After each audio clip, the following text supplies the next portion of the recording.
And our next guest joins us via satellite from Vancouver, BC, Mr. John Baillargeon. He is the CEO of Quest Water Solutions Incorporated. QWTR is their stock symbol. John, welcome to the program. Thank you, Don. We appreciate it. Thanks for having us on. Well, John, Quest Water Solutions describes itself as a company whose mission is to create cost-effective, sustainable, and environmentally sound, innovative clean water solutions. Can you give us a general overview of the company, please? Sure, by all means. I have about 12 years experience in the alternative water space, primarily with atmospheric water and water purification. My partners bring different attributes to the business, all involved in water for similar time as myself.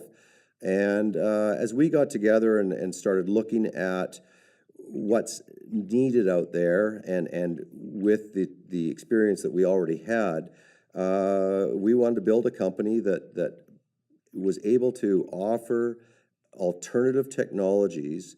In other words, water technologies where we're off the grid, we use alternative energy, whether it be solar or otherwise, and be able to take these into developing countries where there's no infrastructure, and hence that's where we are today, and that's what we have, and we're constantly increasing our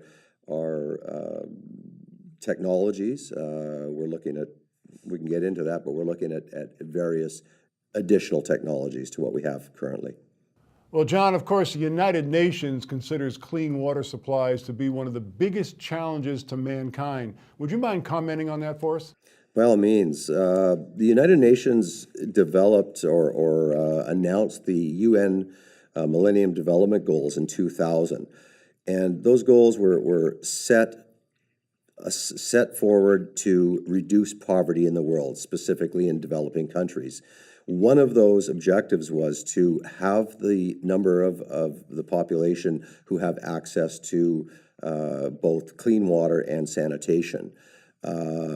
Angola, where we have very strong relationships, went one step further, and the President dos Santos, came out with what's called the Water for All, or in Portuguese, the Águas por Todos initiative, which is to get water to 80% of their population by the same time frame, 2015. They announced that in 2007. It was about a $300 million initiative. Since then, that initiative has grown to close to $800 million. Only a few large infrastructure projects have actually been developed. What they're still struggling with is these small 50 people to 5,000 people villages and populations. This is where we come in. So yes, I mean, it's a worldwide crisis. We have it here at home, and whether it be in Canada or the United States, but far worse in developing countries such as China, India, and Sub-Saharan Africa, South America, and the list goes on. One of your technologies is called AquaTap. It's quite amazing. Tell us something about it. Oh, the AquaTap was developed specifically for this market. You've got to understand, and we'll go back to Angola for a moment. Angola was in 30 years of civil war. So during that 30 years, their infrastructure was shot. There's nothing left. There's no running water underground in pipes. There's no sewage to speak of. So we built this unit so that it can be placed in any rural situation where there's no infrastructure. It can be dropped in by truck, by train, by helicopter, and it runs on its own. It runs on solar power. It can handle any type of water. Right now, we're cleaning water out of the Kwanza River. The Kwanza River is unfit for human consumption. We've had it tested by both government and our private labs. It's just a plethora of bacteria. So our system cleans that water and provides clean drinking water through a distribution point at the front of the machine. It's gaining worldwide recognition since we've had the first units operational since March of 2012, and it's just been a huge success. So you know, we can clean any type of water, whether it's cleaning water or desalinating brackish or salt water. We have the technology within the AquaTap to switch over membranes depending what's in the water. Just a little further on that, you know, there's a number of wonderful charities around the world that go into Africa, and they drill boreholes and they put on pumps. What they don't realize, and maybe they don't have enough money for it, is that water is sometimes clean water, but it's heavily laden with heavy metals. Those heavy metals can do more detriment to humans than actually polluted water. So we analyze borehole by borehole or river by river the water that we're assessing, and we alter our system to be able to handle the type of water that is available to us.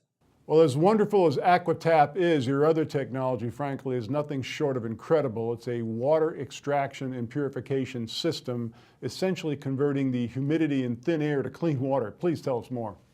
Well, we look at it this way. Our AquaTap is for areas that have water and no power.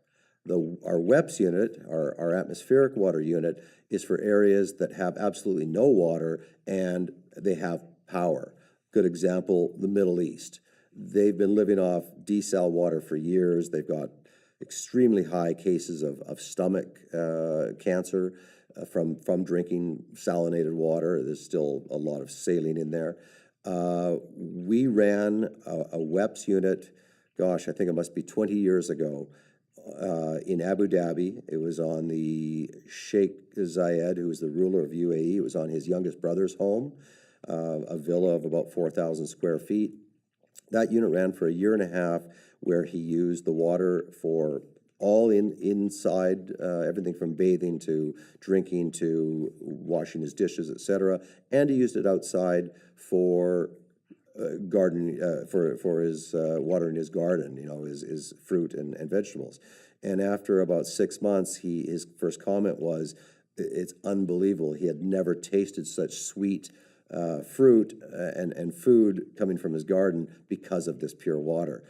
The flip side of that is the system also provided air conditioning. And when you're in 100+ degree weather, you know, air conditioning is a necessity. So it was twofold. He was receiving the air conditioning from it and also pure water. And this is a small unit. It produced 200 gallons a day, but it just worked tremendously. Since then, we have furthered the development of that technology. We've made it more efficient, and we're actually just ready to go into production with 3 or 4 units for demonstration purposes in different parts of the world. So, yeah, we're very excited with that technology, and it's about time we start bringing that to fruition.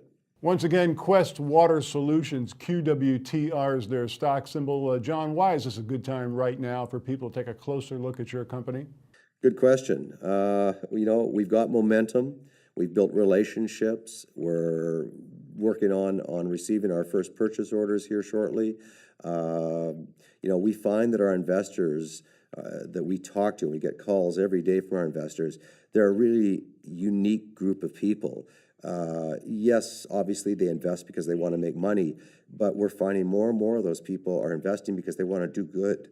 And they see what we're doing, and you know, it's a twofold situation. And you know, as we meet sales targets, obviously there's a lot of upside here available. I believe that our company's in here for the long haul.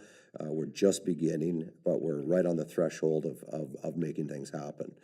We're about to build our first fabrication assembly facility in Angola.